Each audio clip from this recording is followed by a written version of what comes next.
Bapak Ibu, selamat pagi. Senang kembali kita berkumpul bersama Bapak Ibu di rumah Tuhan. Izinkan saya Bapak Ibu ada dua penekanan lagi waktu Bapak Ibu. Satu kesempatan speak Sabtu depan Bapak Ibu. Jikalau Bapak Ibu mempunyai satu waktu tidak bekerja, mari Bapak Ibu ikut bergabung dalam satu hal perjalanan pertumbuhan iman rohani. Salah satunya itu kita makanan-makanan yang keras. Itulah speak Bapak Ibu. Di sana kita boleh belajar banyak hal dan kita boleh belajar melihat kedalaman firman Tuhan. Di sanalah kita semakin bertumbuh. Yang kedua Bapak Ibu, bagi kita semua yang terpanggil Bapak Ibu, terpanggil untuk menjadi bergumul juga sebagai hamba Tuhan, STTRI membuka open house Bapak Ibu. Apakah ada boleh waktu ditampilkan slide-nya? Tanggal 27 dan tanggal 28 Mei khususnya bagi kita yang bergumul, terpanggil, kita ragu mungkin di sana, kita ingin mengenal apa sih sekolah teologi. Bapak Ibu boleh hadir, boleh mendaftar dengan nomor yang telah tertera. Ini sangat baik sekali. Melalui ini kita belajar apakah Tuhan benar memanggil saya, dan disitulah kita boleh bergumul. Ada dosen-dosen yang melayani Bapak Ibu dan saudara sekalian jikalau kita tergerak untuk terpanggil mengikuti. Baik, sedemikian dua waktu yang saya tekankan di sini, dan Bapak Ibu nanti di akhir nanti ada juga penjualan tiket oleh saudara Novi ya, Ibu Natasha nggak hadir, Novi yang akan standby di depan melayani kita dalam penjualan tiket. Mari kita bersama-sama sekali lagi berdoa sebelum mendengarkan firman Tuhan Bapak Ibu. Mari kita bersama-sama berdoa. Saya mengajak kita berdoa bersama-sama. Bapak Ibu berdoa untuk di samping kanan kiri saudara. Saudara juga berdoa untuk saya yang akan menyampaikan firman Tuhan. Mari kita berdoa. Bapa di surga, kami sekali lagi datang di hadapan Tuhan. Kami ingin merenungkan firman Tuhan. Kami ingin melihat satu momen Paskah yang mungkin terlewatkan dalam hidup kami. Untuk itu Tuhan, berbicaralah, pimpinlah setiap hati dan jiwa kami melalui kuasa-Mu yang kudus itu. Sehingga membawa hati kami bukan hanya mendengar, tapi membawa hati kami hidup kembali dan kami menjadi pelaku firman Tuhan. Ke dalam tangan-Mu kami serahkan pemberitaan firman pada pagi hari ini. Di dalam nama Tuhan Yesus, Tuhan dan Juru Selamat kami yang hidup. Amin. Nah, Bapak Ibu, pada pagi hari ini kita akan kembali merenungkan Paskah. Mungkin kita kaget ya, Paskah sudah berlalu. Tapi jangan lupa Bapak Ibu, meskipun Paskah berlalu 40 hari Yesus berada dalam dunia, Dia tetap memberitakan pesan Paskah. Maka hari ini Bapak Ibu, saya tertarik untuk mengajak kita kembali merenungkan berita Paskah. Mungkin ini bagian yang terabaikan di dalam gereja Bapak Ibu. Paskah pertama kali yang ditulis dalam Injil Markus. Kita tahu Markus itu adalah Injil yang pertama. Di mana Bapak Ibu kita perlu melihat bahwa akhir di dalam Injil Markus yaitu berita Paskah. Dan menarik, akhirnya itu cukup menggantung Bapak Ibu. Ini membuat bingung para pembacanya. Tetapi justru Bapak Ibu melalui akhir yang menggantung kita diperlihatkan Bapak Ibu satu makna yang sangat penting yang ingin disampaikan Markus. Apa itu? Saya mengajak kita bersama-sama Bapak Ibu membuka Alkitab dari Markus 16. Markus pasal 16 ayat 1 sampai 8. Markus pasal 16 ayat 1 sampai 8. Saya akan membacakan bagi kita semua, Bapak Ibu dapat memperhatikannya, Alkitabnya dari tempat masing-masing. Demikian firman Tuhan. Kebangkitan Yesus. Setelah lewat hari Sabat, Maria Magdalena dan Maria ibu Yakobus serta Salome membeli rempah-rempah untuk pergi ke kubur dan meminyaki Yesus. Dan pagi-pagi benar pada hari pertama minggu itu, setelah matahari terbit, pergilah mereka ke kubur. Mereka berkata seorang pada yang lain, siapa yang akan menggulingkan batu itu bagi kita dari pintu kubur? Tetapi ketika mereka melihat dari dekat, tampaklah batu yang memang sangat besar itu sudah terguling. Lalu mereka masuk ke dalam kubur dan mereka melihat seorang muda yang memakai jubah putih duduk di sebelah kanan. Mereka pun sangat terkejut atau takut. Tetapi orang muda itu berkata kepada mereka, "Jangan takut. Kamu mencari Yesus orang Nazaret yang disalibkan itu? Ia telah bangkit. Ia tidak ada di sini. Lihat, inilah tempat mereka membaringkan dia. Tetapi sekarang pergilah, katakanlah kepada murid-muridnya dan kepada Petrus, ia mendahului kamu ke Galilea, di sana kamu akan melihat dia seperti yang sudah dikatakannya kepada kamu." Lalu mereka keluar dan lalu mereka meninggalkan kubur itu sebab gentar dan dahsyat menimpa mereka. Mereka tidak mengatakan apa-apa kepada siapapun juga karena takut. Bapak Ibu, bagian yang kita baca perikop pasal 16 ayat 1 sampai 8 tadi, Bapak Ibu, merupakan secara teks asli kemungkinan Injil Markus itu mengakhiri di ayat 8, Bapak Ibu. Seperti contoh dikatakan oleh Eusebius, Bapak Ibu, dia adalah sastrawan, dia adalah teolog pada abad keempat. Dia bersaksi, Bapak Ibu, dia memegang naskah asli kuno di dalam kitab Markus. Dan dia meyakini bahwa akhir dari kitab Markus itu diakhiri di ayat 8. Namun Bapak Ibu, berjalannya waktu dalam proses Alkitab itu, zaman dulu ada penyalinan. Tidak seperti kita sekarang banyak Alkitab, Gideon Ministry mempersiapkan Alkitab bagi dengan gratis. Tidak, Bapak Ibu. Zaman dulu harus menyalin dengan susah payah, tidak mudah. Di tengah-tengah kertas yang begitu mahal dari kulit binatang, tinta yang begitu mahal, mereka harus salin. Nah, di dalam tradisi gereja ada keyakinan kemungkinan besar mereka menambahkan, ada footnote di ayat 8 itu di bawahnya, Bapak Ibu. Di bawahnya ada dikatakan tadi, Bapak Ibu, dengan singkat mereka sampaikan semua pesan sampai di lalu ayat 9 sampai 20. Dipercaya, Bapak Ibu, dalam tradisi gereja ada satu salinan-salinan yang Tuhan pakai orang-orang untuk menyalin Alkitab. Mereka menambahkan satu kisah, di mana kisah yang perlu terdapat di dalam kisah Matius, kisah Lukas dan kisah Yohanes, mereka salin, Bapak Ibu. Yang menjadi pertanyaannya, kalau ada penyalinan itu, apakah ayat 8 footnote itu sampai ayat 9-20 tetap firman Tuhan? Ya, tetap. Mengapa, Bapak Ibu? Karena bagian catatan kaki ayat 8 footnote itu dan 9 sampai 20 itu sangat terkesan, Bapak Ibu. Itu mirip sekali, sama dengan ayat-ayat yang tertulis di dalam kitab Matius, Lukas, dan Yohanes. Contoh, Bapak Ibu, di mana di sana dijelaskan lagi. Markus pasal 16 ayat 9 sampai 11 itu diceritakan tentang perjalanan Yesus menampakkan diri kepada Maria Magdalena di kuburan. Sehingga kita lihat tadi sudah bertemu Maria Magdalena, sekarang ada bertemu Maria Magdalena. Di mana dua perempuan tadi? Maka terkesan para teolog yakin ini ada tambahan dan buktinya ada naskah asli. Markus 16 ayat 19 sampai 11 itu sama kisahnya diambil dari Yohanes 20 ayat 14 sampai 18. Lalu kita lihat ada penampakan murid di Emmaus yang dikisahkan di Lukas. Itu juga ada kisah singkat tambahan di Markus 16 ayat 12 sampai 13.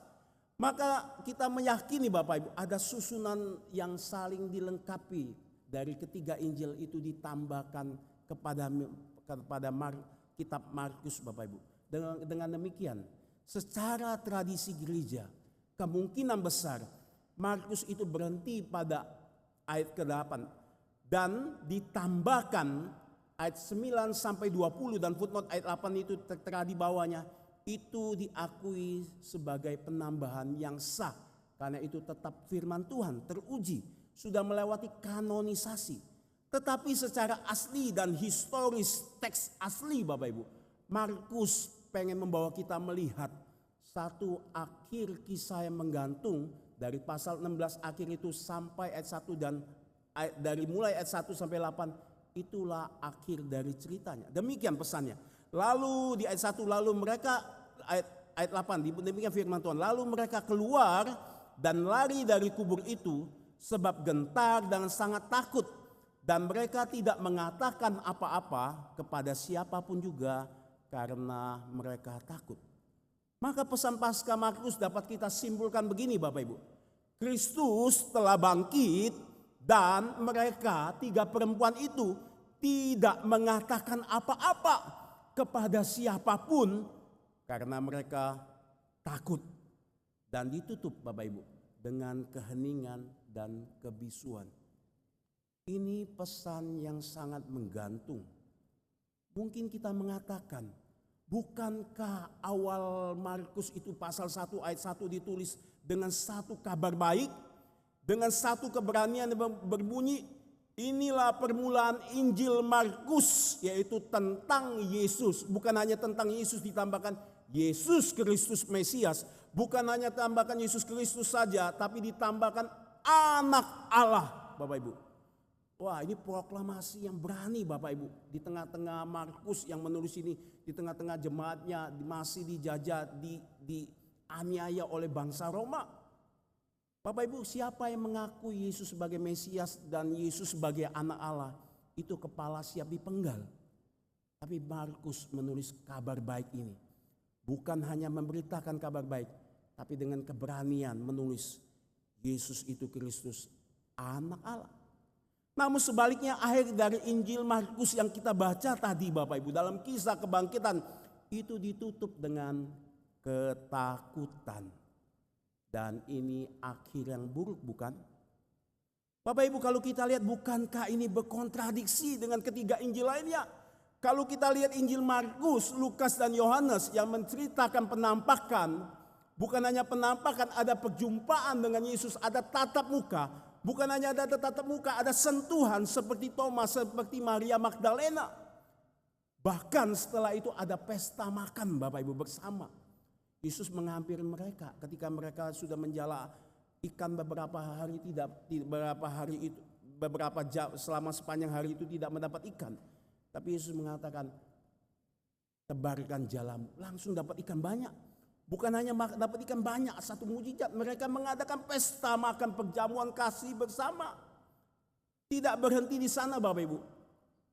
Injil-injilan juga mengutus satu kisah catatan mereka diutus pergi untuk ke misi penginjilan. Tapi menarik Bapak Ibu, kita lihat ketiga Injil ini diakhiri dengan happy ending. Maka jikalau ini dipentaskan dalam drama, dalam vokal grup, dalam kor yang besar, ini cocok menyampaikan berita Paskah Bapak Ibu. Sebaliknya jika kisah Markus disampaikan, kalau ada drama, ada pujian seperti mulia dan menang, ada perayaan begitu sukacita, ini tentu tampaknya sangat mengecewakan bukan? Akhirnya saja tidak ada harapan. Ini terhenti di tempat pekuburan, tempat akhir yang menakutkan. Itu sebab banyak teolog mengatakan begini Bapak Ibu, bahwa berita Paskah Markus ini paling sedikit dibaca oleh jemaat Tuhan. Karena paling sulit dimengerti dari semua kisah Paskah di dalam perjanjian baru dicatat oleh gereja-gereja hari ini. Bahkan jikalau difilmkan Bapak Ibu, tidak banyak orang tertarik. Bapak Ibu mungkin kalau ada 4 teater kisah film pertama tentang teater Matius, teater kedua itu Lukas, teater ketiga itu Yohanes, teater keempat itu Markus. Saudara bisa bayangkan mana yang paling ramai dan mana yang paling sepi. Mengapa Bapak Ibu? Karena di dalam Markus tidak ada catatan perjumpaan dengan Yesus yang sebangkit mereka lihat. Akhir Injilnya misterius, hanya dicatat dengan perjumpaan pemuda yang memberikan janji dan perintah. Ditambah kubur kosong dan sekelompok wanita yang ketakutan melarikan diri hingga takut berbicara. Bapak Ibu, kata melarikan diri ini Bapak Ibu dalam bahasa Markus, bahasa asli terjemahan Yunani, yaitu mereka meninggalkan pemuritan. Bukankah seharusnya mereka adalah orang-orang yang paling bersuka cita karena Yesus telah bangkit? Bukankah mereka orang yang harus memberitakan kabar baik itu? Tapi dikatakan mereka takut dan berdiam. Bagi Markus ini bukan respon iman Kristen yang tepat. Namun mengapa ia mengakhiri kisah Injilnya seperti ini. Ini bukan akhir yang cerita Injil yang tampak aneh, tetapi juga membingungkan, seolah-olah meninggalkan kita di jalan yang buntu, dan ini sangat mengejutkan. Mungkin Bapak Ibu hanya membayangkan di pikiran. Bapak Ibu mungkin pernah nonton film-film yang dimana akhirnya sangat menggantung. Ini tidak jelas, ini mau tuju kemana? Sudah selesai mau kemana? Tapi tunggu dulu ya, mungkin kita lihat di akhirnya ada satu tambahan cuplikan-cuplikan. Ternyata tidak ada. Saudara mungkin bingung. Atau begini Bapak Ibu. Bapak Ibu, ini kita bagaikan nyanyi. Yesus Kristus bangkitlah. Apa ini? Sampai itu penutupnya mana? Saudara bisa merasakan? Atau saudara ikuti saya. Biasa kita melafalkan satu not. Do, re, mi, fa, sol, la, si, do. Kita nyanyi. Do, re, mi, fa, sol, la. Ayo sama-sama ya. Sampailah. 2, 3. Do, re, mi, fa, sol, la. Saudara merasa menggantung. Apa-apa nih pesan seperti ini? Saudara, inilah pesan yang sangat membingungkan. Maka kita pengen belajar apa maksud Markus mengakhiri Injilnya dengan cara seperti ini dari Paskah pertama kali. Jangan-jangan Bapak Ibu, inilah pesan yang sangat diperlukan gereja hari ini. Namun dilupakan, namun terabaikan. Pertama Bapak Ibu, ada 3 poin. Pesan yang pertama Markus ingin sampaikan, Kristus sudah bangkit, namun gereja tetap berada dalam ketakutan. Saya ulang Bapak Ibu, Kristus sudah bangkit, namun gereja tetap berada dalam ketakutan. Bapak Ibu, di pasal 14 ayat 50 kita diperlihatkan satu kisah di mana para murid laki-laki sejak di pasal 1 sampai pasal 14 berani mengikut Yesus meskipun dalam keadaan takut untuk masuk kota Yerusalem Bapak Ibu. Mereka dikatakan mengikuti Yesus, tapi kisah mereka hanya berhenti di pasal 14 dan 50. Selebihnya lagi itu engkau tidak temukan di pasal selanjutnya, pasal 15, 16. Kisah murid-murid Yesus dari laki-laki yang setia, yang orang paling dalam dengan Yesus. Itu mereka bagaikan terkubur. Bahkan kisah ini ditutup dengan satu akhir bahwa Petrus bukan hanya menyangkal Yesus. Petrus mengutuk bahwa ia tidak pernah mengenal Yesus. Mengapa Bapak Ibu? Karena takut. Bahkan kita lalu dilanjutkan. Ada satu sengaja Markus munculkan, ada satu lapisan pertama murid yang paling terdekat sudah dikubur. Bagaikan terkubur. Maka tersisa lapisan kedua. Siapa itu? Para wanita, perempuan yang sejak dari Galilea, tapi engkau tidak temukan di pasal 1 sampai pasal 14 itu tercatat mengenai kisah mereka. Kisah mereka itu dimulai dari ayat 15 sampai 40, 41. Saya akan bacakan bagi kita. Markus pasal 40, Markus pasal 15 ayat 40. Saya akan membacakan bagi kita semua. Satu kisah di mana para wanita ini dicatat muncul dan menariknya muncul pada peristiwa Yesus disalib Bapak Ibu. Di ayat 40 dan 41 saya bacakan. Ada juga beberapa perempuan yang melihat dari jauh, di antaranya Maria Magdalena, Maria ibu Yakobus muda dan Yoses serta Salome. Mereka semuanya telah mengikuti Yesus dan melayaninya waktu ia di Galilea.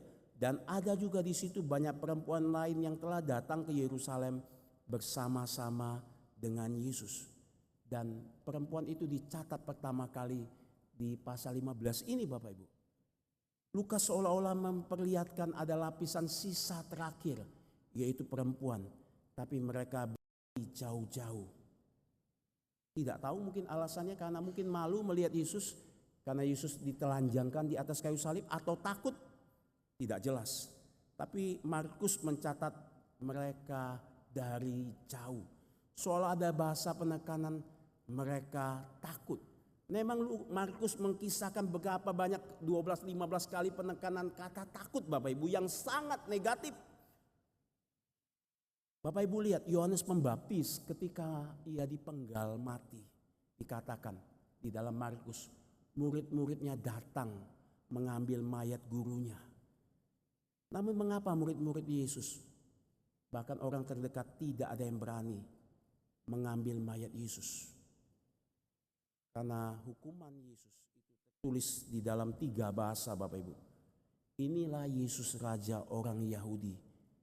Inilah Yesus Raja Mesias itu. Anak Allah itu. Bukankah ini kabar baik?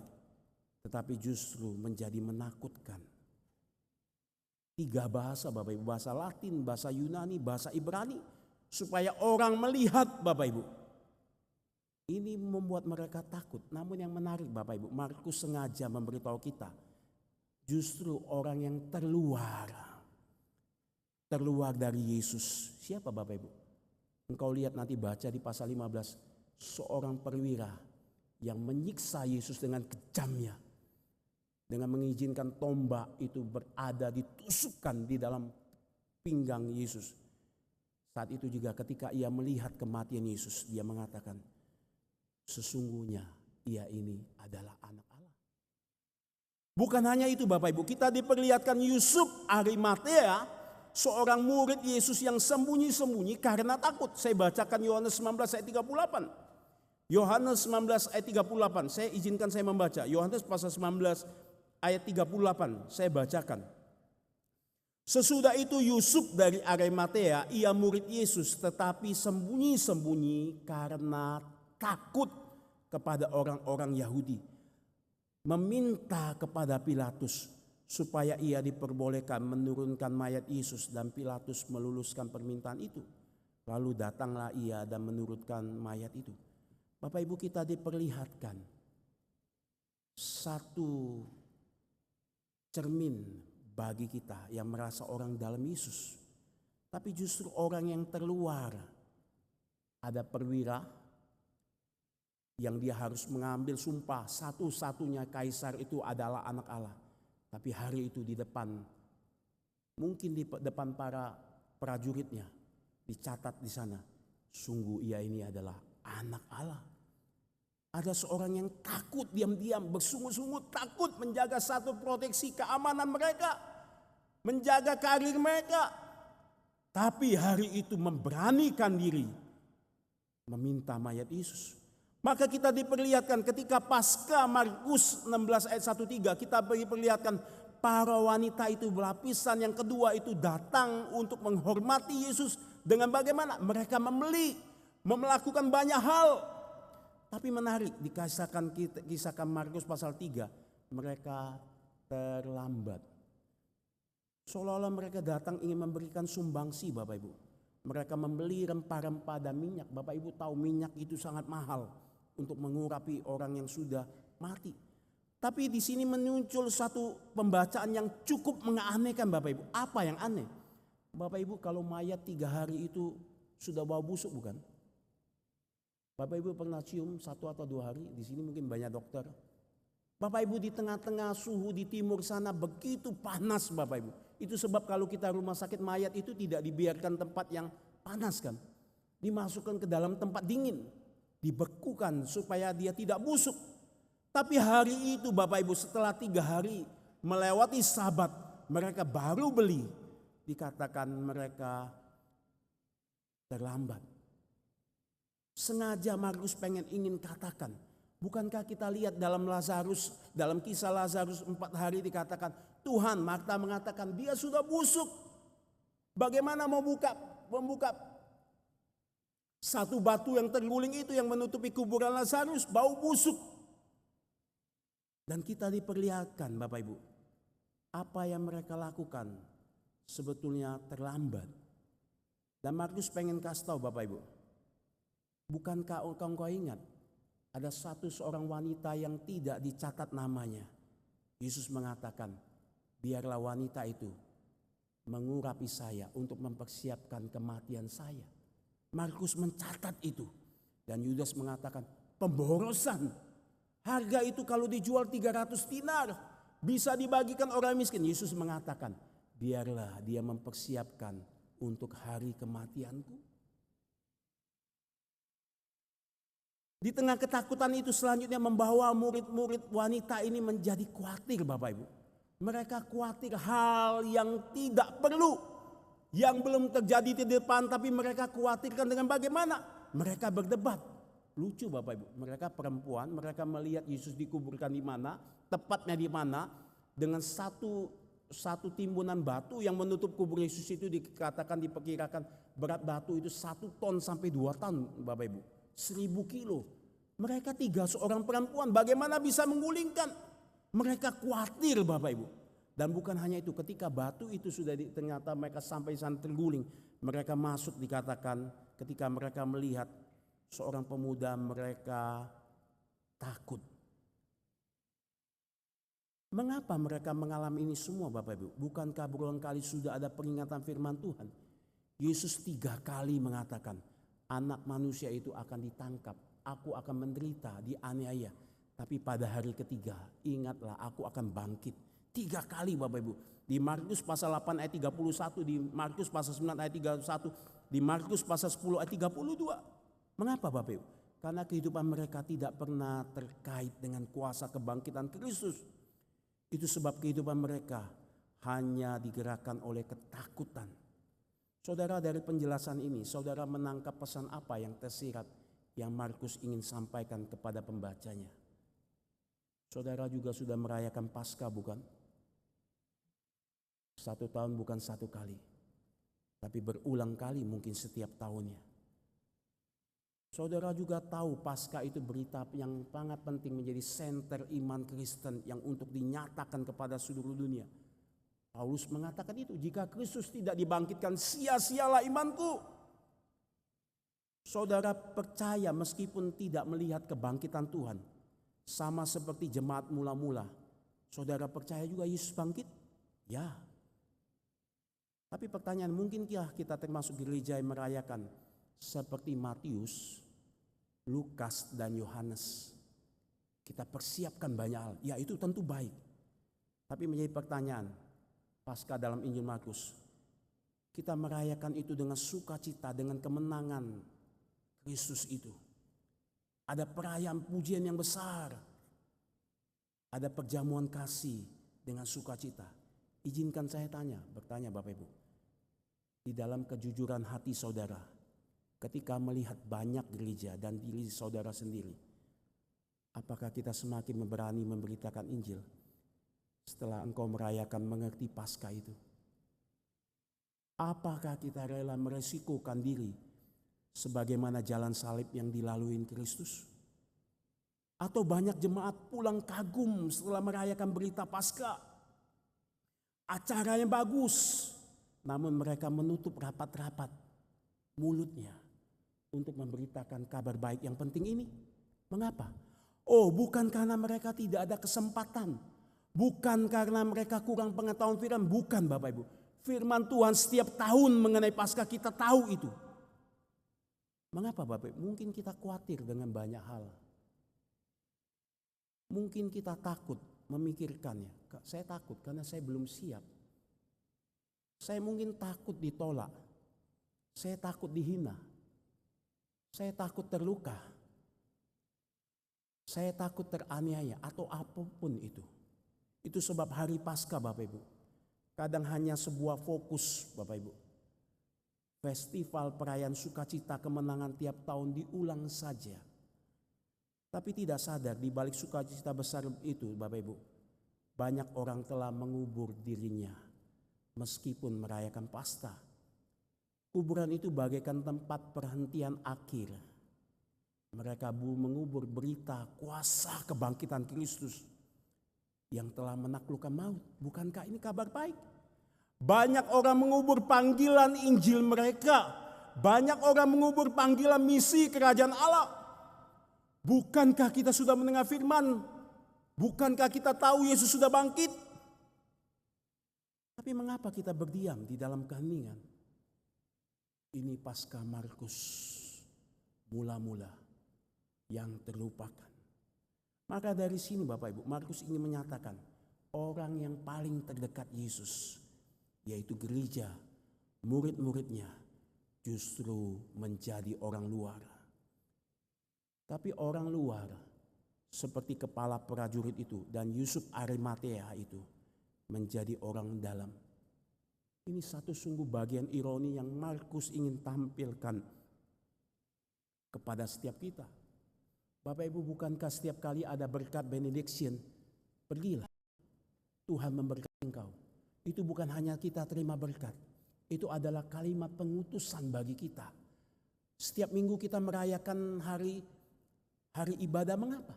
Kan hari Paskah dimulai setiap minggu. Bukan kita rayakan ibadah tiap Jumat, bukan, setiap minggu Bapak Ibu. Tapi Markus tidak berhenti di sana Bapak Ibu. Dia tidak berhenti di sana. Ada pengharapan bagi orang dalam yang sekarang menjadi orang terluar. Sebagaimana itu ditunjukkan, yaitu murid-murid paling dalam laki-laki dan murid-murid terluar perempuan. Ada pengharapan, Injil kabar baik yang mengatakan di ayat 6, jangan takut. Bapak Ibu, kalimat ini seolah biasa.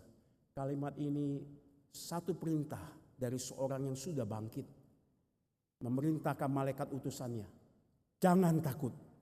Saudara, kalau satu presiden Prabowo mengatakan jangan takut Ahok, katakan kebenaran, pas mendampingi engkau, siap semuanya.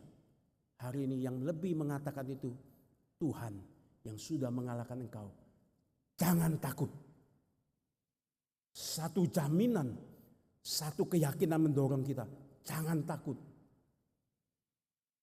Tapi berita itu tidak berhenti di sana Bapak Ibu. Dia mengatakan, tetapi sekarang pergilah, beritahulah murid-murid di ayat 7 dan Petrus. Ini berita bukan hanya menenangkanmu, sekaligus juga menantangmu. Karena kebangkitan Yesus itu bukan hanya sebuah berita, tetapi sebuah tantangan. Bapak Ibu dan Saudara, ada perbedaan terbesar di antara kekristenan kita tahu dengan agama lain. Perbedaan terbesar adanya toko yang kita sembah. Kristus itu bangkit, kubur yang kosong, mayatnya tidak ada. Ini yang kita sembah, Tuhan yang hidup. Memang dia pernah mati Bapak Ibu secara natur manusianya. Tapi dia mati karena menggantikan dosa kita. Dia mati di atas kayu salib. Dia mengalahkan maut. Maut itu bungkam, sengat maut itu telah dikalahkan. Mayatnya diletakkan di dalam kubur 3 hari. Tapi tubuhnya sudah memiliki tubuh yang baru. Ini menjadi jaminan bagi setiap kita, bukan? Kelak kita akan dibangkiti bersamanya. Tentu ini sebuah berita yang penuh pengharapan yang dinantikan oleh umat manusia. Inilah yang dicari agama. Tapi bukan hanya sampai di sana Bapak Ibu dan Saudara sekalian.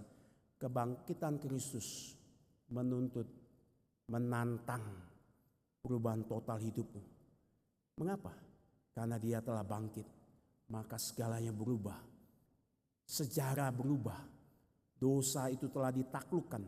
Sengat maut itu sudah dikalahkan. Sehingga dunia itu tidak lagi sama sejak saat itu. Karena apa? Karena jaminan kemenangan sudah di dalam genggaman tangannya. Bapak Ibu, memang ini bukan berita yang mudah dicerna. Siapa yang beranikan Yesus di tengah-tengah satu resiko oleh jajahan Roma, oleh orang Yahudi siap menangkap mereka seperti mereka menangkap Yesus. Tapi itu sebab Bapak Ibu, ini menjadi tantangan bagi setiap orang percaya, termasuk engkau dan saya. Apa Bapak Ibu? Perubahan hidup saudara. Atau justru kita hanya berhenti di paling ujung yang akhir dari lapisan sebagaimana tiga perempuan itu. Yesus bangkit, ya saya tahu. Tapi mereka diam. Atau menguburnya sebagaimana murid laki-laki Yesus yang sembunyi. Maka poin yang kedua Bapak Ibu, dikatakan kalimat yang penting, maka pergilah ke Galilea. Dia mendahului kamu di sana. Di sana kamu akan melihat dia seperti dikatakannya kepada kamu. Markus tidak memfokuskan satu berita fakta-fakta kebangkitan Tuhan, tangan yang dicucukkan paku, tidak Bapak Ibu. Markus tidak tertarik itu. Karena jemaat Markus itu tahu, yakin Yesus sudah bangkit. Tapi Markus tertarik. Jalan Paskah pertama itu bukan mulai di dalam kuburan, tapi jalan Paskah itu dimulai di awal di Galilea. Bapak Ibu, kita diperlihatkan kata-kata ini seperti yang dikatakan padamu. Waktu kapan? Saya akan bacakan di dalam Markus 14 ayat 27 dan 28 Bapak Ibu. Markus pasal 14. Markus pasal 14 ayat 27 sampai 28. Saya bacakan. Demikian firman Tuhan. Lalu Yesus berkata kepada mereka, kamu semua akan tergoncang imanmu, sebab ada tertulis, aku akan memukul gembala dan domba-domba itu akan tercerai-berai. Akan tetapi sesudah aku bangkit, aku akan mendahului kamu ke Galilea. Bapak Ibu, apa maksudnya? Apa ketika kami tercerai-berai, kami sudah mengalami ketakutan, engkau menanti kami di Galilea. Bapak Ibu, kata mendahului itu memiliki arti Bapak Ibu memimpin. Bukan hanya memimpin, sama kata-kata di ayat yang saya baca tadi Markus pasal 14. Yesus akan ke Galilea. Dia akan merangkul domba-dombanya kembali. Kamu sudah tercerai-berai. Aku akan cari kamu satu persatu. Aku akan mengumpulkan kamu kembali. Dan aku akan berdiri di depanmu, memimpinmu. Maka Bapak Ibu, dia bukan hanya bersamamu, tetapi dia mendahului kamu untuk memimpinmu kembali. Dia bukan hanya mendahului kamu di dalam kemuliaan melalui kuasa kebangkitannya. Dia sudah mendahului kamu di dalam melewati jalan salib, jalan penderitaan, bahkan hinaan menuju kematian. Dia mendahului kamu sekarang di Galilea. Itu sebab jangan takut. Apa arti Galilea? Galilea itu, Markus sengaja ingin menampilkan ini bukan hanya provinsi utara Israel. Galilea itu mengingatkan Bapak Ibu, di mana kabar baik itu pertama kali dinyatakan di sana. Di pasal 1 ayat 14-15 Yesus mengatakan, ketika dia tampil di Galilea, perkataan Yesus yang pertama keluar, dia menyerukan, kerajaan Allah sudah dekat. Bertobatlah dan percayalah kepada Injil. Inilah jawaban dari ketakutanmu. Seolah sederhana Bapak Ibu. Tapi di dalamnya Bapak Ibu lihat. Katakanlah kepada murid-muridnya dan Petrus. Bapak Ibu lalu dilanjutkan pasal 1 ayat 16-17. Di sana ada panggilan Tuhan pertama kali. Ada panggilan Tuhan kasih mula-mulai begitu semangat ketika berjumpa dengan Tuhan. Ini mengingatkan satu Galilea. Engkau pernah saya panggil dan engkau segera meninggalkan jalanmu lalu pergi mengikuti aku. Sekarang mari kita mulai kembali bersama-sama. Kita pernah gagal. Kamu pernah gagal, kamu takut, kamu sembunyi, kamu mengutuk saya. Tapi hari ini aku menantimu di Galilea. Mari kita mulai dengan awal yang baru. Aku mendahului kamu. Maka Markus pengen mengatakan, lihatlah, engkau pengen melihat saya. Engkau perlu datang ke Galilea. Perlu datang kembali di dalam satu panggilan awalmu di sana. Di sana engkau melepaskan ketakutanmu. Bahkan engkau melepaskan semuanya. Dan engkau langsung di dalam satu hati yang dengan penuh, dengan satu mengambil risiko berjalan. Tapi kali ini berbeda. Aku yang memimpinmu kembali. Maka Bapak Ibu, ketika saudara melihat kata kunci Galilea dan tidak mengabaikan ini, sebagaimana seorang pemuda itu katakan, maka kegagalan wanita dan murid-murid bukanlah kata akhir, bukanlah kisah akhir di pekuburan. Maka Bapak Ibu menjadi pertanyaan, apa ketika engkau mengalami satu takut di dalam satu panggilan Injil bagimu? Ingatlah Galileamu di mana. Kapan Tuhan memanggilmu? Ketika engkau bersuka cita, engkau dengan hati tidak tertahankan, engkau mengalami satu pembaruan hati yang percaya kepada Tuhan, engkau berapi-api di sana, dan Tuhan mengatakan, aku di sana.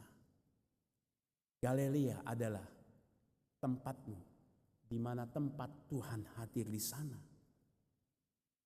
Ini yang Markus pengen katakan, Bapak Ibu. Engkau mungkin lama terhilang, takut. Engkau melupakan panggilan Paskah. Tapi hari ini aku membawa engkau datang ke Galilea. Tempat di mana pertama kali aku memanggilmu. Tempat di mana pertama kali aku memberikan kabar baik itu. Jangan takut. Aku mendahului kamu sekarang di Galilea. Berita Paskah Markus yang ketiga, Bapak Ibu. Markus pengen mengatakan begini, bahwa kematian bukanlah yang menakutkan. Mengapa, Bapak Ibu? Karena kematian itu sudah selesai, dibayar lunas. Saudara lihat di bagian awal pertama, Injil Markus mengatakan ketika Yesus dibaptis, langit itu terkoyak, lalu terdengar suara, inilah anak yang kukasihi. Di bagian Injil Markus ketika Yesus disalib, tiba-tiba terdengar satu seruan yang menakutkan, Allahku, Allahku, mengapa engkau meninggalkan aku? Dan tetapi Bapak Ibu, tetapi tidak selesai. Tirai bait Allah itu terkoyak. Markus pengen mengatakan itu, takut betul. Tapi ada satu pengharapan dari kematiannya. Tirai bait Allah itu terkoyak. Sekarang tidak ada lagi pembatas untuk membuat engkau takut. Engkau perlu datang masuk ke ruang Maha Kudus itu. Aku berada di depanmu. Saudara lihat, seolah negatif. Markus seolah negatif, tetapi di dalamnya memberikan pengharapan besar. Maka apa yang lebih menakutkan dari kematian Kristus? Apa itu? Paskah. Bagi Markus yang menakutkan itu Paskah. Mengapa Bapak Ibu? Karena kita terpanggil. Perjalanannya belum selesai. Injil harus diberitakan ke seluruh dunia. Dan engkau harus memulai kembali itu. Melewati jalan salib. Melewati penderitaan, kesulitan. Mungkin meronggok segala tenagamu. Mengoceh segala apa yang kamu miliki. Uangmu mungkin. Caci maki. Malu, takut mungkin. Dan Paskah itulah bagi Markus memang tampak menakutkan. Ini kesengajaan Markus. Dia seolah-olah membawa kita sebuah cermin. Lihat. Ini cermin bagi pembacanya. Bagi pembacanya. Bapak Ibu Pendeta Stephen Tong pernah mengatakan gereja yang tidak memberitakan Injil, kabar baik. Gereja itu sedang bunuh diri. Betul Bapak Ibu. Bapak Ibu lihat sekarang di Eropa, Amerika. Namun tidak menutup kemungkinan di Indonesia. Meskipun mereka eksis Bapak Ibu. Tapi kita lihat mereka gereja itu satu persatu terbenam. Terkubur bersama banyak hal. Ketakutan mereka Bapak Ibu. Barusan kemarin kita ikut masterclass Bapak Ibu. Biasa kita masterclass itu setiap Sabtu. Kita menerima wejangan dari Pendeta Stephen Tong. Tadi kita mendoakan dia pelayanan di Moskow Bapak Ibu. Ada berita yang mengejutkan, yang mungkin menakutkan. Ketika di Moskow dia menyampaikan firman Tuhan, tiba-tiba di depan ada polisi langsung masuk tempat ruang ibadah. Lalu ibadah itu di stop. Dan Pak Tong dibawa ke atas diintegrasi apa tujuannya, apa motivasinya. Lalu tiba-tiba dilepaskan, silakan khotbah. Khotbah katakan terus. Ternyata mereka ingin mencari kesalahan supaya bisa menahan. Tapi dikatakan ketika khotbah, akhirnya Pak Tong mulai dibawa ke kantor polisi Bapak Ibu. Dan yang berita yang mengejutkan kita, dia ditahan 1 hari. Penjara Bapak Ibu. Tapi menarik ketika diceritakan, saya tidak takut. Saya santai, saya ikutin. Ditanya saya jawab. Tapi setelah di dalam cerita itu, puji Tuhan dia bilang. Mereka sudah integrasi saya, tidak menemukan kesalahan. Semua yang saya katakan adalah kebenaran. Maka ada kalimat yang mengagetkan. Saya mau ke sana lagi. Semua orang yang mendengarnya kaget Bapak Ibu. Ada yang keluar suara saking kaget hatinya, suara itu keluar bermacam-macam Bapak Ibu. Saya mau ke Moskow lagi. Saudara, ini seorang pendiri mengatakan kalau gereja tidak melakukan penginjilan, gereja sedang bunuh diri. Hati sebesar ini meskipun ada takut di dalam menghadapi satu hal ancaman, tapi kuasa bangkitan itu hidup di dalam hatinya Bapak Ibu. Saudara, pasca dan penginjilan itu bagaikan sepasang sepatu yang tidak boleh dipisahkan. Saya ulang Bapak Ibu. Pasca dan penginjilan itu bagaikan sepasang sepatu yang tidak boleh saudara pisahkan. Jika satu hilang maka gereja akan menjadi pincang Bapak Ibu. Jalan dengan pincang. Dan inilah sesungguhnya lebih menakutkan. Bapak Ibu, gereja yang hanya merayakan Paskah tetapi tidak menginjili, gereja itu menuju kuburan. Gereja yang menginjili tanpa memahami kebangkitan Tuhan, itu kesia-siaan karena tanpa kuasa. Maka akhir dari Injil Markus Bapak Ibu ada pesan yang ingin disampaikan kuat di sini. Di bagian ketiga, karena sesungguhnya akhir ini mengundang kita untuk menjadi bagian dari cerita kebangkitannya. Mungkin engkau sudah tahu dipanggil menjadi hamba Tuhan. Mungkin engkau sudah tahu harusnya engkau memberitakan kepada saudaramu yang belum percaya Tuhan. Mungkin engkau sudah tahu teman yang kau kerabat dekat harusnya menerima kabar baik itu. Tapi engkau tahu juga dirimu sedang menutup diri.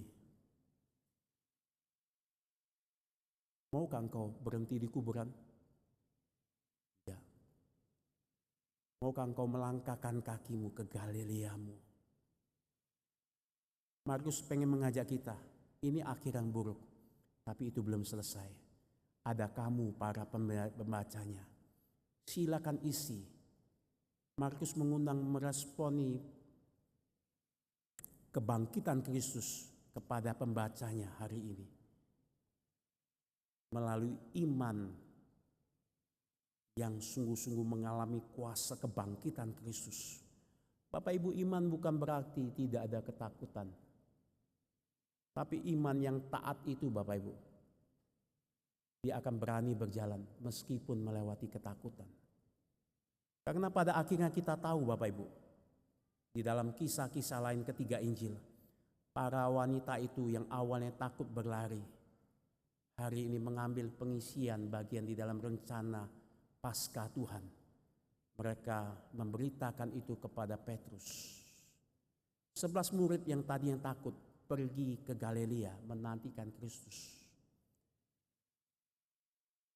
Sekarang Bapak Ibu, mengapa Injil itu bisa sampai di Indonesia? Orang yang tidak berhenti mengisi, meresponi berita Paskah. Mereka pergi mengarungi kapal mungkin 3 bulan perjalanan. Mereka masuk ke dalam penjara. Mereka masuk ke rumah sakit. Mereka masuk ke kolong-kolong jembatan untuk anak-anak yang terabaikan.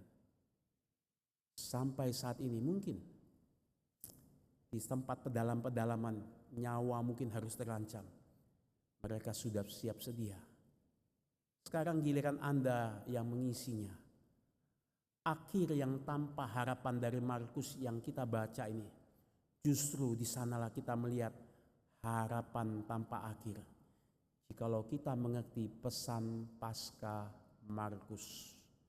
Mari menjadi gereja yang tidak pincang. Karena Tuhan sudah memberikan engkau sepasang sepatu. Jalankan. Ingat pesan Paskah dari Injil Markus. Mari bersama-sama kita berdoa.